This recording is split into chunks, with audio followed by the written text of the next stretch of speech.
The additions. Any fan of Bleach who has read Thousand Year Blood War arc as a manga, surely, when they heard about the return of the Bleach anime, one of the many things they thought about were the additions. Thousand Year Blood War arc as a manga, many events lacked information and revelations. The reason for this now is known to everyone. Kubo had health problems that forced him to end the manga before revealing all the secrets. However guys, when the anime returned, it gave Kubo golden chance to add the events he wanted to include in the manga but couldn't.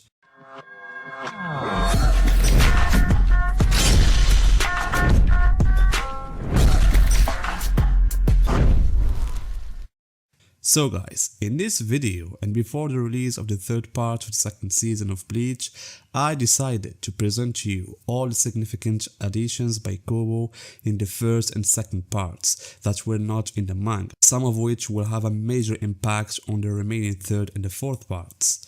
So, since this arc guys has been allocated 52 episodes with an average of 13 episodes per part, the studio's approach was to speed up the events. As a result, many scenes were deleted, including some comedic ones that did not fit the war atmosphere. Others were replaced with a single scene, like Byakuya's command about Sakibi's death. And there are many other things that we could discuss in another video. In the opposite, we can say that one of the first important additions was in episode 2 of part 1, concerning the moments when Yhwach and his army attacked Wikomondo and captured Hallibel in the manga. We didn't see how this happened, we only heard Kirgi mention it, saying Hallibel was not much for Yhwach. But in the anime, this was clarified through scenes showing Yhwach leading his hordes of soldiers, while Hallibel suffers severe injuries from her battle with him. And next to her we see also the Donchaka and Nell. Yhwach then checks her using the shadows. And this scene guys reminded me of what the old man Zangetsu did when he took Ichigo to his world using shadows as well.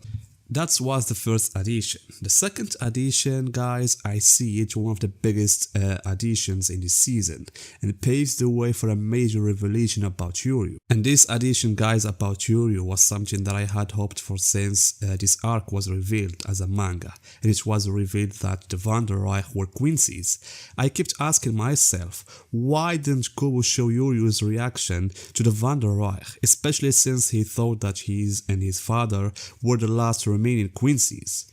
Kubo's emission of Yuryu's reaction in his sudden appearance with Yhwach wasn't great for the story. However, in the anime, this was corrected. In episode 3, we saw Yuryu go to the library to find out what was happening. There, he asked his father Ryuken about the existence of other Quincy's. Of course, Ryuken refuses to tell him anything. In the same episode, there are additional scenes about this topic, where Yuryu goes to the private room of his father and finds that book. I think it was like diaries for his grandfather Sokin. He reads about things he didn't know, like the Wanderreich, Yhwach, and even his mother's death. And in later episodes, we saw Yuryu continue reading the book, discovering more information about the first war between Yhwach and Yamamoto 1,000 years ago, and about the Auswählen, the Holy Selection. And as I said, even though Yuryu's events were brief, they were important and served as a good build-up for something bigger in the upcoming parts. And in episode 5 of the first part, Kubo gave us a glimpse of Sakibi's Bankai. True, in both the manga and the anime, we saw his Bankai being unleashed by Driscoll, but many fans wanted to see Sakibi using himself the Bankai. Unfortunately, that never happened because it was stolen from him. But in the flashback shown in episode 5, Kubo illustrated how Sakibi used his Bankai 2000 years ago. And Kubo didn't stop there. In episode 6, which featured one of the biggest battles in this arc, the fight between Yamamoto and the fake Yhwach, we saw a panel of young Yamamoto using his Bankai in the manga 1000 years ago. In the anime, however, the studio presented short segments of that battle, and at the same time we see the present fight between the fake Yhwach and Yamamoto. These past scenes, guys, revealed a lot of truth, such as the fact that Yhwach didn't use the Almighty during his battle against Yamamoto, which was a debate between the fans. We also saw that Sakibi participated in the battle alongside Yamamoto. And at the studio's request, Kubo drew all the members of the original Goji 13, who were not clearly shown in the manga. In the anime, we saw a flashback of Yhwach's attack on the Serity with his army, and then the appearance of the original Goji 13 members, and the battle was a group fight, where we saw how all the captains surrounded Yhwach, White, Sakibi, and Yamato dealt with the final blow. And through these additions, guys, Kubo not only provided answers but also opened other topics that fans wanted to explore, such as the members of the original Goji 13 and whether they will appear in future arcs like the Hell arc. And also, one of the big additions in the first part was the conversation between Aizen, Sasuke and Yhwach in the Mugen. In the manga, the real Yhwach appeared after the end of the battle between Yamato and the fake Yhwach to inform him that he had gone to meet Aizen. That meeting was shown in the anime, where we finally learned what happened between Yhwach and Aizen. It was revealed that Aizen already knew about Yhwach and that Yhwach needed time to kill Aizen because of the Horyuku inside him. It was also hinted that the conversation took place using Ryatsu, meaning that Yhwach hadn't removed the seals on Aizen's eyes and mouth. And one of the additions that I really liked about the fights is the new fight scenes between Yhwach and Ichigo that happened in episode 7. These scenes weren't in the manga, but the anime provided a new visual delight, foreshadowing the future battles between Yhwach and Ichigo. And the first core additions didn't stop there. There were also new scenes related to Unohana's Bankai. Although it wasn't fully explained how it works, we did see Unohana using it in scenes not shown in the manga. And that pretty much covers the major additions in the first core, along with other small scenes like Ichin as a captain with Kukako and Ganjo, or Harshworld's meeting with Yuryu to invite him to join the Wanderreich.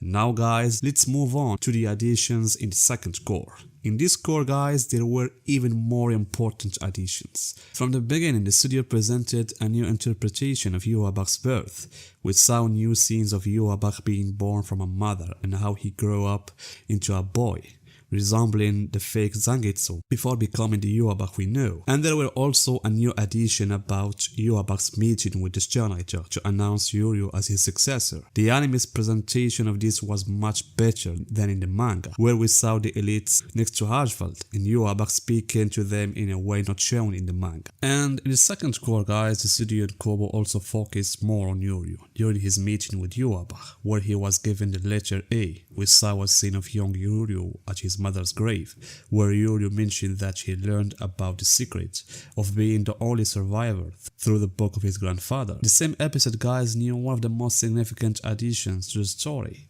which was Ichigo's training with Ichibi.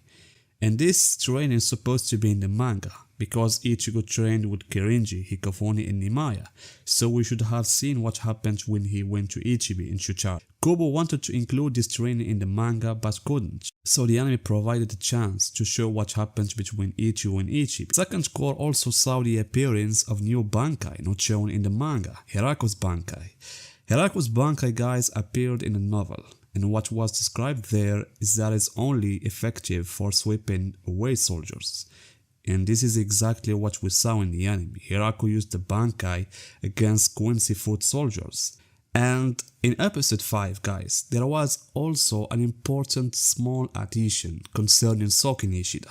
At the end of episode 5, Harshwald spoke about Soken and how he possibly couldn't understand the nature of Yhwach's power and his background. That's why I hope Soken receive more significant additions in the upcoming parts of the anime, as he is an important figure in the history of the Quincy's and the Wanderreich. And after Ichigo returned from the Royal Palace with his new powers, the studio introduced a new battle for him, not shown in the manga, where Ichigo fighting the Bambis. In the manga, the fight was primarily between Ichigo and Candice, but in the anime, the battle was expanded to include all the Quincy girls with their outstanding transformation. However guys, it can be said that starting from episode 24, the anime introduced a large amount of additions, many significant ones. It began with the legendary flashback of Ichibi and Yhwach, which revealed the truth about Pernida and how it comes to be with Yhwach. as well as the real reason Yuabak didn't choose the Almighty in his battle against Yamamoto 1000 years ago. All that information was revealed in that flashback. And the second core, guys, ended with one of the biggest additions, which might give us insight to what's coming in the next parts. In collaboration with the studio, Kubo reworked the battle between Squad Zero and the Elites. That fight, which was short and saw the Zero Squad's defeat in a way many thought and considered unconvincing and unfair, was completely changed in the anime. We got to see Squad Zero's response through multiple battles between its member and the elite guards. They also changed how Yuabak used the Auswehr, and the fight concluded Shinjimaru's Bankai, which stand as one of the major surprises of this core. And also we knew why Zero Squad members can't use their Bankai at once. So that was the final big additions of the second core. So guys, what do you think about the additions that you have seen in the first and the second core? And what do you expect in the next core? Tell me guys in the comments, and see you in my next video.